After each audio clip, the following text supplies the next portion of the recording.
The Viridia sun, a fat, orange blob in the sky, beat down on Dr. Ben Carter's neck. He swatted at a persistent, iridescent blue fly, muttering under his breath. Damn things, they're worse than the gnats back home. And these pollen samples are a nightmare.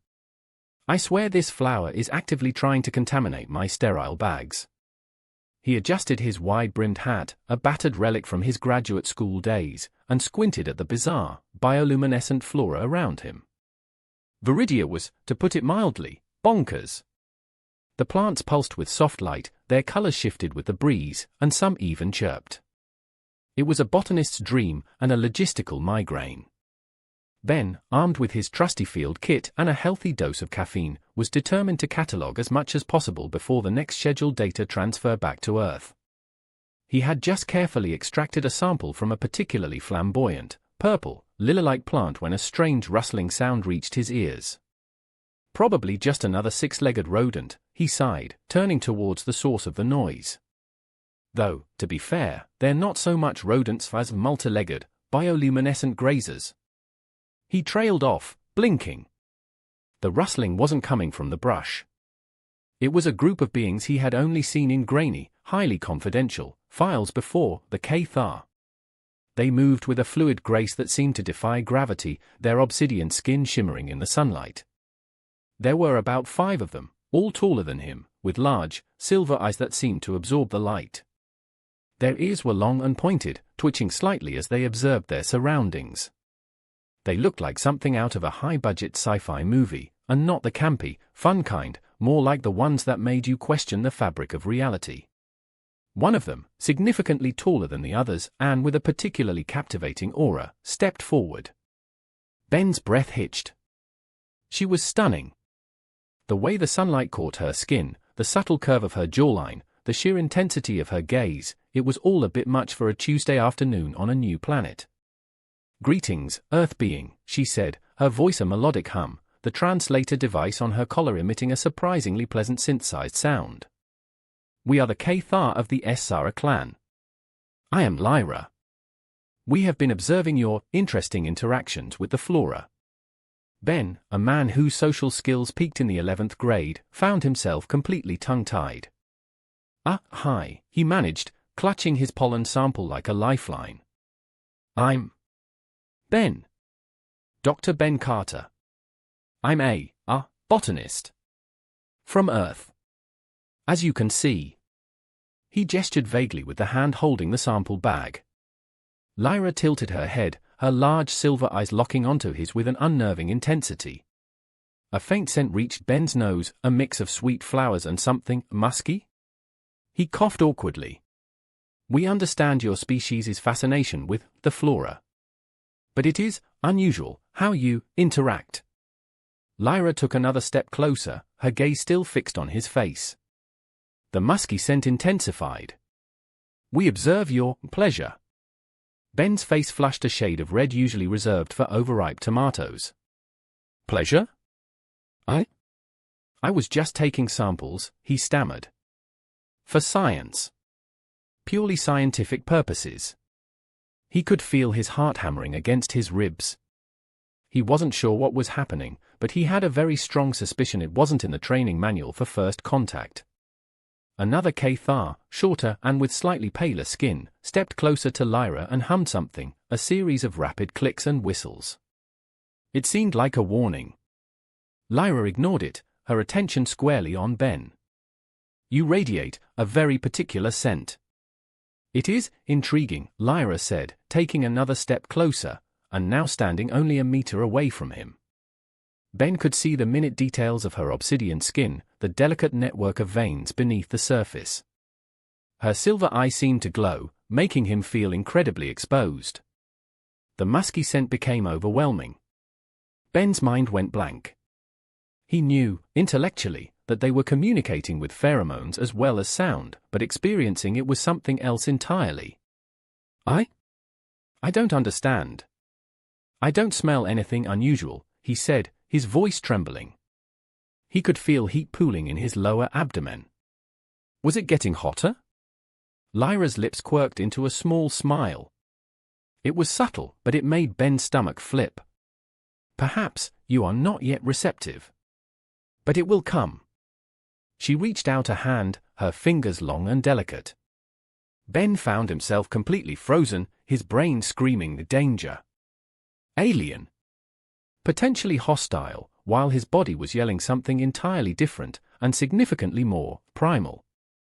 I'm very receptive to new experiences. I mean, scientific experiences. Ben sputtered, taking a hasty step backward. He nearly tripped over a root of one of those damn chirping plants, almost face-planting into the alien soil. Lyra caught him before he could fully collapse. "Careful, Earth being," she said softly, her touch sending a jolt of electricity through him. He could feel the heat emanating from her hand, and he definitely felt something respond to that. "You are fragile." Ben stared at her, his mind a swirling mix of confusion, fear, and something else, something he wasn't sure he wanted to label. The musky floral scent intensified, and he suddenly felt a strange urge to, well, he wasn't sure what exactly he wanted to do, but he knew it involved being a lot closer to Lyra. "Right," he said, finally finding his voice again, albeit a slightly higher octave than usual. "I need to get back to base. Samples to catalog. And reports to fill out." He pulled away from her gently but quickly, his heart still pounding a frantic rhythm against his ribs. Lyra released his arm, and her smile widened, or at least he thought it did. It was hard to be sure with those enigmatic eyes. "We will meet again, Earth being. I am certain." With that, Lyra and her group turned and gracefully vanished into the forest, leaving Ben alone, sweating, flustered, and utterly dumbfounded. He looked down at the pollen sample in his hand, suddenly finding it far less interesting than he had a few minutes ago. He was pretty sure this trip to Viridia had just become a lot more complicated. He really needed to write a report about this, but he also, strangely, didn't want to. He reached up and tugged at his collar, feeling suddenly very warm, and very exposed. The chapter ended with Ben standing there in the bizarrely vibrant flora of Viridia, completely overwhelmed and very confused, a faint musky floral scent clinging to his clothes and his rapidly heating imagination. He had no idea what had just happened, but he knew one thing: he was definitely going to have trouble sleeping that night. He also couldn't deny that he was already looking forward to his next encounter with the intriguing Lyra. Back at the research base, a glorified collection of prefabricated modules on a relatively flat patch of Viridian soil, Ben felt like he'd stepped into an alternate reality. He couldn't shake the image of Lyra, the intensity of her gaze, and that strange, intoxicating scent that still seemed to cling to him like a second skin. He kept glancing at his reflection in the polished metal walls, half expecting to see that he'd somehow sprouted antennae or developed a bioluminescent glow. He was in the communal mess hall, trying to choke down a nutrient paste that tasted vaguely of cardboard and regret. His colleagues, a mix of astrophysicists, geologists, and other assorted science nerds, were abuzz with the usual chatter about soil samples, stellar charts, and the latest episode of their favorite space opera. Ben, however, was staring blankly at his paste, replaying the encounter with the Cathar over and over in his mind. "You okay, Ben?" Dr. Anya Sharma, a bubbly astrophysicist with a penchant for neon-colored jumpsuits, asked, peering at him with concern. "You've been staring at that paste like it just insulted your mother." Ben jumped, startled. "Oh, yeah, fine. Just thinking." "Thinking about what?" "How to make nutrient paste palatable." "Good luck with that." Anya chuckled, adjusting the antenna on her headset. "Seriously, though, you seem a bit out of it. Did you finally discover that elusive glowing moss you've been chasing? Or did a space squirrel steal your lunch again?" Something like that, Ben mumbled, deciding to keep the Cathar encounter to himself for the moment. He didn't want to deal with the barrage of questions and speculation that would inevitably follow. Especially from Dr. Harding, the chief xenobiologist, who, Ben suspected, would probably demand to dissect Lyra immediately for science. Later that evening, after submitting his report, a highly sanitized version that omitted most of the awkward details, Ben found himself staring at his datapad, rereading the highly classified Cathar contact file. It was full of dry, scientific observations about their biology and culture, but it failed to capture the sheer, overwhelming presence of Lyra. He sighed, feeling like a character in a poorly written sci-fi romance novel. This wasn't supposed to happen. He was a botanist, damn it, not a space Romeo. A soft chime from the comm unit interrupted his thoughts. He tapped the screen, and Lyra's face appeared, her silver eyes as captivating as ever. "Greetings, Dr. Carter," she said, her voice still a melodic hum. "I trust your scientific endeavors are progressing smoothly?" The translator had a slight lag and a slightly robotic, but still pleasant, quality to her voice. Ben felt his face flush again, and he adjusted his position in the chair, feeling self-conscious. Yes. Very smoothly. Just cataloging and doing science, he replied, sounding more like a nervous teenager than a seasoned researcher. Lyra tilted her head, her pointed ears twitching slightly. "We find your species' approach to social interactions intriguing. It seems inefficient. You are very distant. We prefer to be close." Ben coughed awkwardly. "Right. Well, you see, we value personal space." He felt ridiculous even saying it. He knew that concept made absolutely no sense for a being whose culture was based on collective consciousness. Personal space? Lyra's brow furrowed slightly. "A concept we find difficult to comprehend. Is it like a small invisible box around you?" She frowned, making Ben suspect that this translator was definitely not perfect. "More like an invisible boundary," Ben tried to explain, "that we keep to not overwhelm each other with each other's presence." He winced. He knew he sounded like an idiot. Lyra's translator emitted a series of clicks as she processed this. "But sharing presence is the greatest intimacy." She smiled, a small but genuine expression that made Ben's heart skip a beat. "We Cathar value this. We bond by sharing space, emotions, and thoughts." Before Ben could respond, Lyra continued, "We would like you to join us in a bonding ceremony. It will help us to understand more about each other, and help you to understand us." Ben blinked. A bonding ceremony? He imagined a bunch of naked Cathar dancing under the Viridian moons, and he almost choked on his own saliva. What does that involve?" Lyra seemed to ponder this for a moment. "It is a shared space. We will combine energies. Feel each other's emotions. Share thoughts. A deep connection." She paused, her expression unreadable. "It is a sacred space for us." Ben's brain short-circuited. Combine energies? Share thoughts? This sounded way beyond his comfort zone. This was not in his training manuals, at all. Is that safe?" he asked, his voice a little higher than normal. Lyra's translator sputtered. "Safety is a concept, relative. Is it safe to walk outside? Perhaps you will be eaten. But it is also glorious." Ben just stared at the screen. He was now fairly certain that he was in some kind of bizarre science fiction romantic comedy, and he was not quite sure that he liked it. He could hear the unspoken challenge, however. "Okay, so, what exactly is this bonding space?" Lyra smiled again, and even with the subtle delay of the translator, Ben felt a warmth spread through his chest. "We will use a grove of empathic trees. When you touch the trees and hold another hand, your mind and emotions mix. It is a deep connection." Her smile turned teasing. "Do you accept, Dr. Carter, or are you too timid?" Ben's inner monologue was a chaotic mix of "this is insane," and "well, I am a scientist, and this is certainly a fascinating experience." I accept," he heard himself say, to his own surprise. He was clearly losing his mind. Lyra's silver eyes widened slightly, a flicker of something that could have been excitement, or perhaps just curiosity. "Then we shall meet in the grove at dawn," she said. "Prepare yourself, Earth being. For you are about to discover true connection."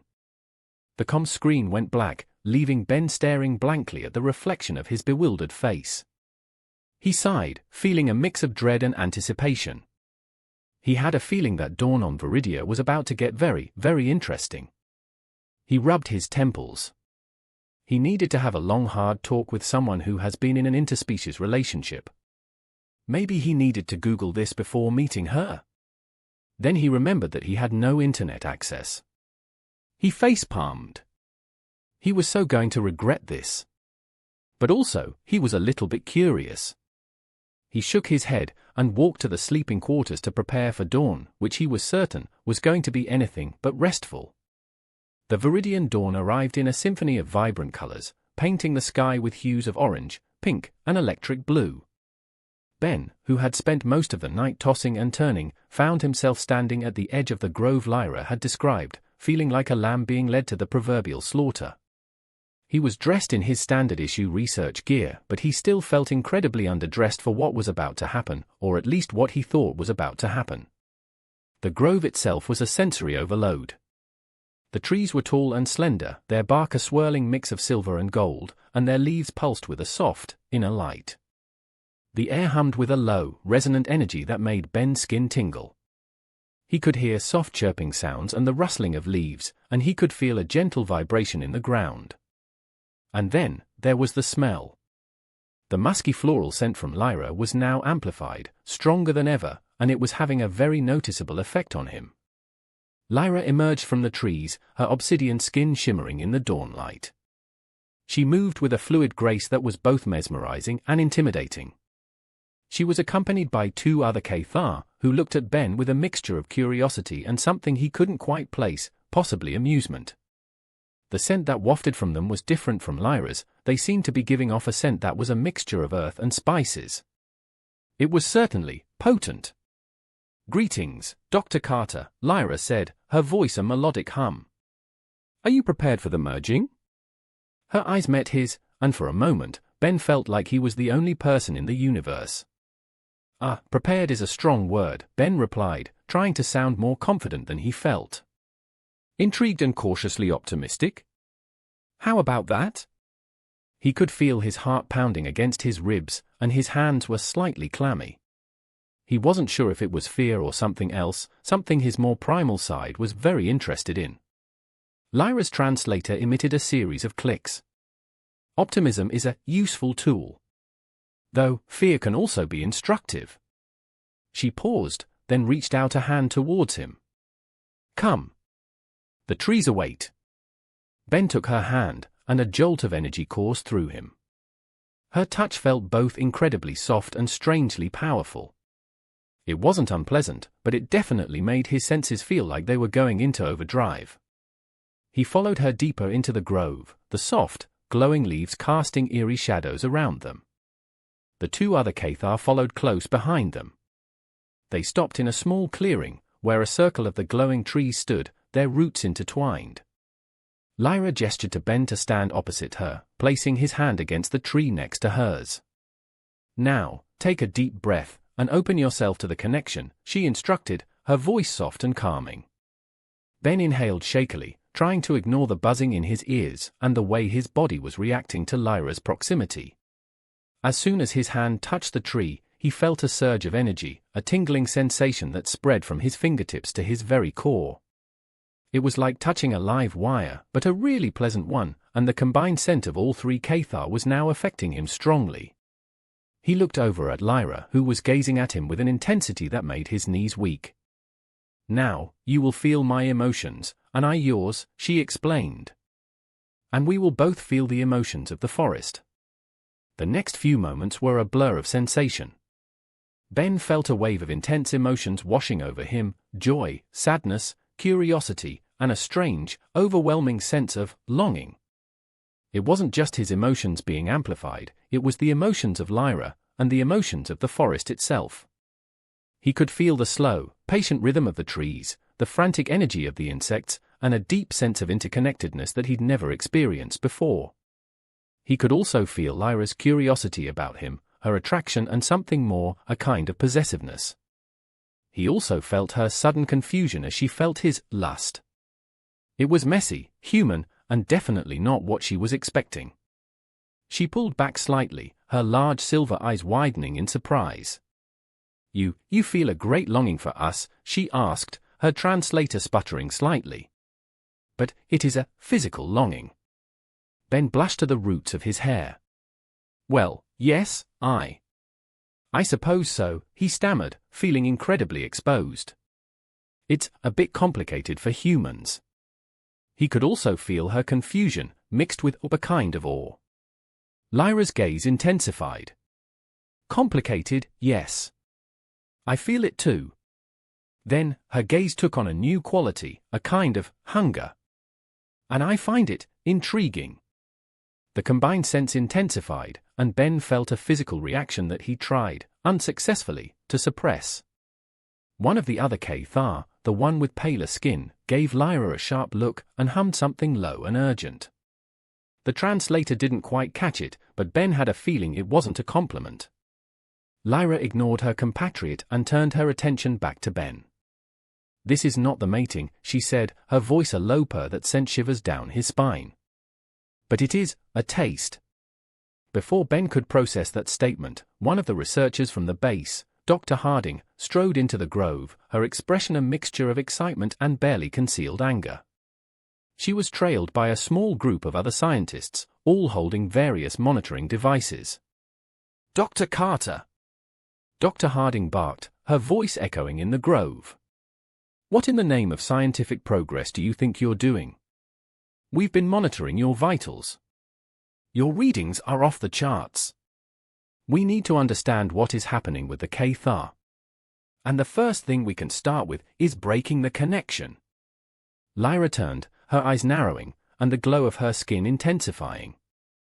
"You are disrupting our connection," she said, her voice dangerously low. "This is sacred." The other Cathar stepped forward, their eyes fixed on the researchers, the earthy scent becoming pungent. Ben felt a surge of protectiveness towards Lyra. "Dr. Harding, this isn't the time," he said, stepping in front of Lyra, his voice firm. "This is a cultural exchange, and we should respect it." "Cultural exchange?" Dr. Harding scoffed. "That's not what the data is showing. We have readings suggesting rapid hormonal changes, and something else. Something we need to study." She turned to one of her assistants. "Get the tranquilizer guns ready. We're bringing one back for analysis." Lyra let out a sound that sounded like a hiss, and her bioluminescence flared brightly. Ben, feeling a sudden rush of adrenaline, stepped between Lyra and the researchers, his hand instinctively reaching for one of the nearby plants, a thorny vine with bright red flowers. It was a common plant, but he knew it well. He ripped off a portion of the vine and squeezed the juice onto the air, creating a cloud of irritating pollen. "Back off, Dr. Harding," Ben said, his voice surprisingly calm, "or I swear I will use these as more than just an irritant." Dr. Harding and the other scientists recoiled, coughing and sputtering.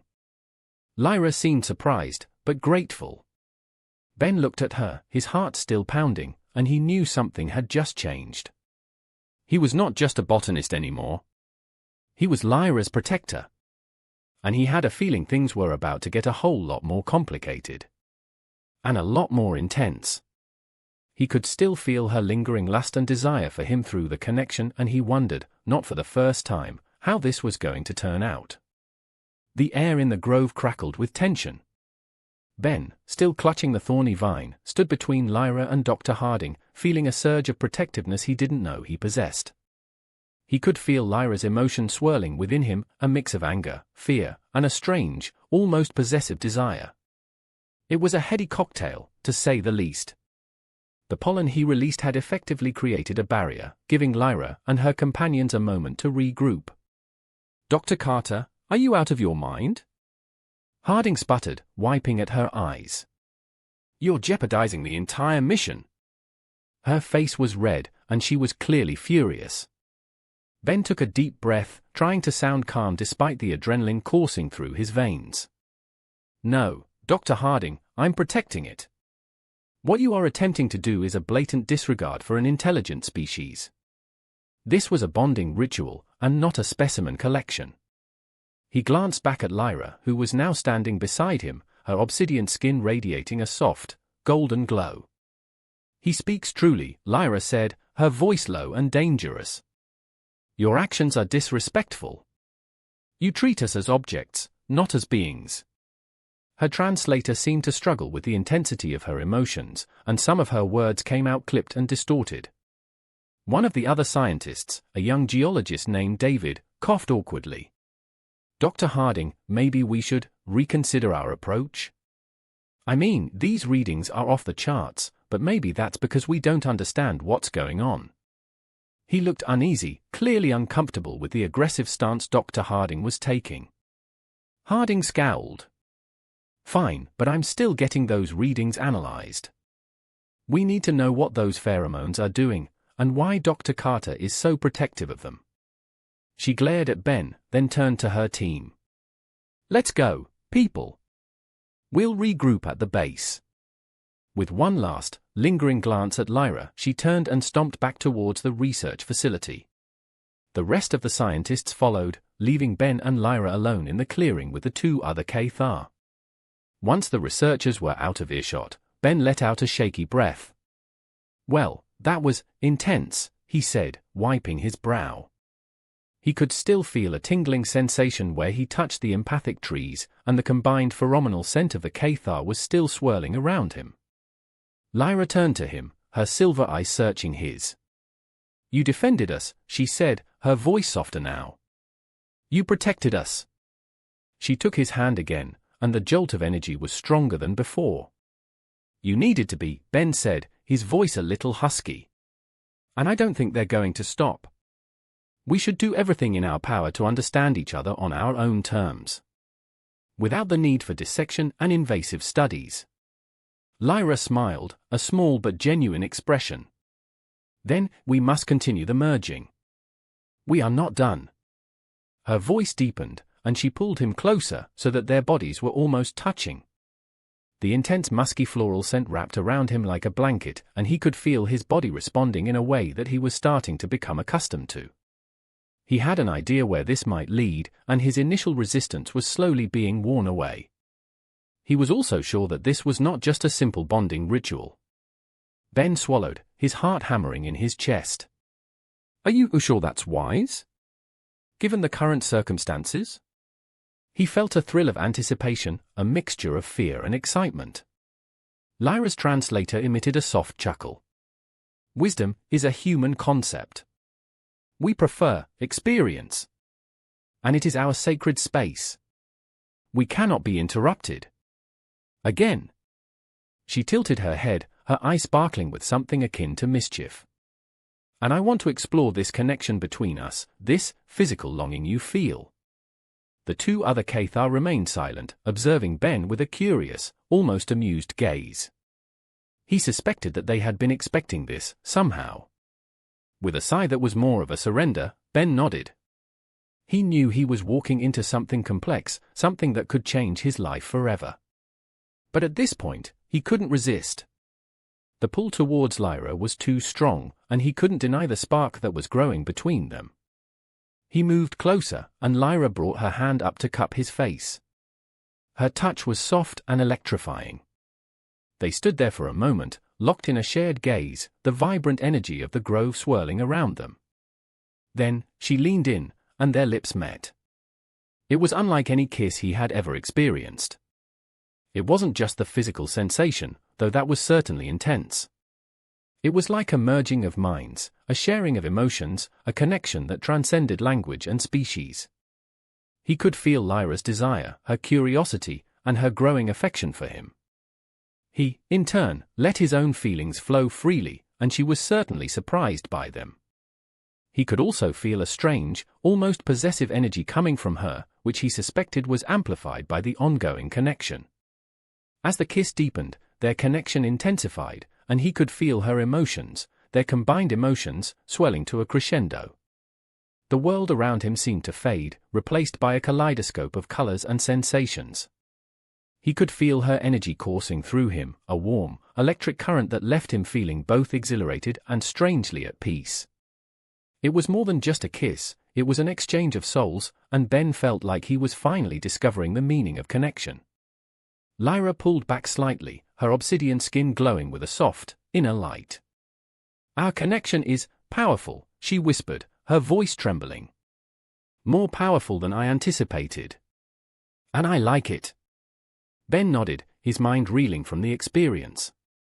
He wasn't sure how to process what had just happened, but he knew that he wanted more. Much more. He could also feel her lingering lust and desire, which made him feel hot and bothered, even though he didn't quite know what the next step was for a Cathar. He didn't know where this relationship was going, but he wanted to experience it all. Just then, a tremor shook the ground beneath them. The tree swayed, and the air crackled with a strange energy. The other two Cathar stepped forward, their eyes wide with alarm. "The mating cycle, it is intensifying," one of them said, her voice urgent. "The energy is volatile." Lyra nodded, her expression serious. "We must go deeper. We must complete the merging." She looked at Ben, her gaze intense and full of longing. "Will you join me, Earth being? Will you become one with the Cathar?"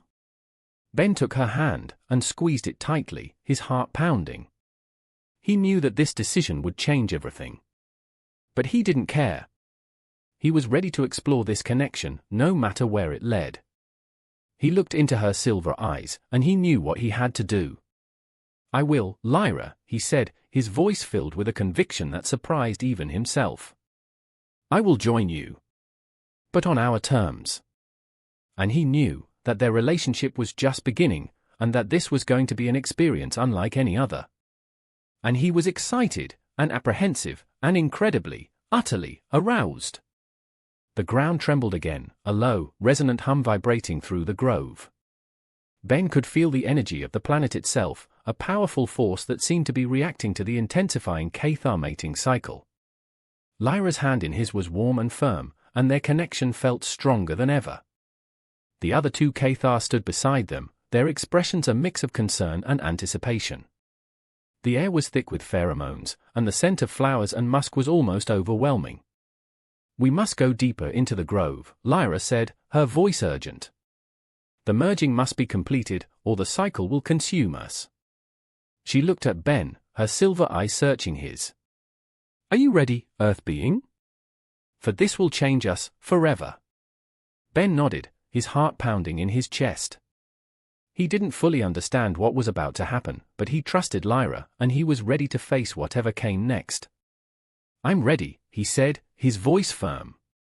"But we do this together, on our terms, and with respect for both our cultures." Lyra smiled, a small, genuine expression that sent a jolt of warmth through him. "That is all that I desire." She led him further into the grove, deeper among the bioluminescent trees. The foliage grew thicker, creating a maze of glowing leaves and twisting branches. The air hummed with an almost palpable energy, and the pheromonal scents became almost intoxicating. They stopped in a small clearing, where a cluster of the empathic trees formed a natural amphitheater. The roots of the trees were intertwined, creating a raised platform in the center. Lyra gestured for Ben to join her there. As they stood on the platform, he could feel the full force of the planet's energy surging around them.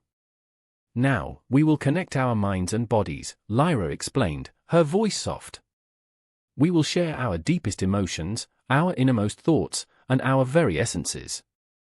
This is not just a physical act, it is a joining of souls." She reached out and touched his hand, and the energy that flowed between them was so intense that Ben gasped. The other Cathar moved to join them, creating a circle around them. As they touched, the connection was complete. Ben felt himself being pulled into a vortex of emotions, thoughts, and sensations. It was overwhelming, chaotic, and yet strangely beautiful. He could feel Lyra's love for him, her curiosity, her fear, and her longing. He also felt the emotions of the other Cathar, their concern, their hope, and a strange, familial bond. And through that, he could feel the planet itself, its slow, steady rhythm, its ancient wisdom, and its connection to all life. It was, in a word, profound. He was no longer just Ben, the botanist from Earth.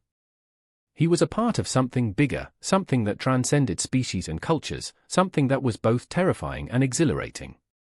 He knew, instinctively, that this merging was more than just a simple mating ritual. It was a merging of two worlds, a blossoming of a new kind of connection. He felt Lyra's desire for him, a longing that was both physical and emotional. He met her gaze, his own emotions overflowing. He had feelings for her that were so complex, they transcended words. He cupped her face, his thumb gently tracing the smooth curve of her jawline, and then they kissed again. This kiss was even more intense than the last, a joining of souls that left them both breathless and reeling. He could feel their individual energies merging, blending into something new and powerful. He could feel her body pressing against his, her skin warm and soft against his own. He could feel his own body responding, a primal desire that he could no longer ignore. But it was more than just physical attraction, it was a connection that went far beyond the body. It was a melding of minds, a sharing of souls, a joining of two beings who were utterly different, yet perfectly compatible.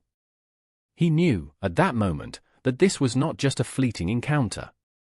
This was a love that transcended species, planets, and even time itself. As they deepened their connection, the grove itself seemed to respond. The trees glowed brighter, the air crackled with energy, and a chorus of chirps and hums filled the space. Ben felt a strange sense of euphoria, a feeling of complete and utter belonging. He was home, finally, even though he was light years away from Earth. The moment passed, leaving them both breathless and slightly disoriented. They pulled back from each other, their eyes meeting in a silent understanding. "It is done," Lyra whispered, her voice trembling. "The merging is complete. We are one." Ben nodded, his mind reeling from the experience. "We are," he said softly. "And we have changed." He knew that their relationship would not be easy, that there would be challenges ahead. But he also knew that they were strong enough to overcome anything. As they moved back to the research base, Ben's mind went to the team. He had some work to do. Back at the base, things were tense. Dr. Harding demanded a full report, but Ben refused to give any details about his experience. He did, however, insist that they treat the Cathar with respect and dignity. He presented his findings about the interconnectedness of the planet's ecosystem and how the Cathar were integral to it. He was met with resistance, but he was firm. He wasn't a scientist who just observed anymore, he was Lyra's protector, and his own person, finally. He worked tirelessly, using his knowledge of botany and his newfound understanding of the Cathar to create a more harmonious living environment on the base. He established a small, self-contained grove that mirrored the one where they had merged, so Lyra and her companions would feel more comfortable. It was hard work, but he was driven by his love for Lyra and his desire to protect her people. Over the next few weeks, Ben and Lyra worked together to bridge the gap between their cultures. They taught each other their languages, their customs, and their ways of thinking. Ben learned more about the Cathar's shared consciousness, their connection to nature, and their unique approach to intimacy. Lyra learned about the human concept of personal space, though she still struggled with it, their individualistic nature, and the joys of bad science fiction movies. They faced their challenges, but they always found a way to overcome them. Their love for each other grew stronger every day, a bond that was both physical and spiritual, a love that transcended species and planets. They weren't just two individuals, they were part of a larger whole, a merging of two worlds that had created something new and extraordinary. And while they both knew that their journey was far from over, they also knew that they would face whatever challenges came their way, together. Because, in the end, they were not just a botanist and an alien. They were Ben and Lyra, two souls who had found love in the most unlikely of places, and they were ready to explore the universe together, one heart-stopping moment at a time. As for the future? Well, that was still unwritten, but they had each other, and that was all that mattered. The mating cycle was over, for now, but Ben suspected that this was only the beginning of something much, much bigger. And he knew, deep in his soul, that he wouldn't have it any other way. The chapter ended with Ben and Lyra standing side by side, watching the Viridian sun set, their hands intertwined. He could still feel the remnants of the connection, a warm, comforting presence that made his heart sing. And he knew, with absolute certainty, that their love story was only just beginning. He also knew, with a mischievous grin, that they still had a lot of exploring to do, in more ways than one.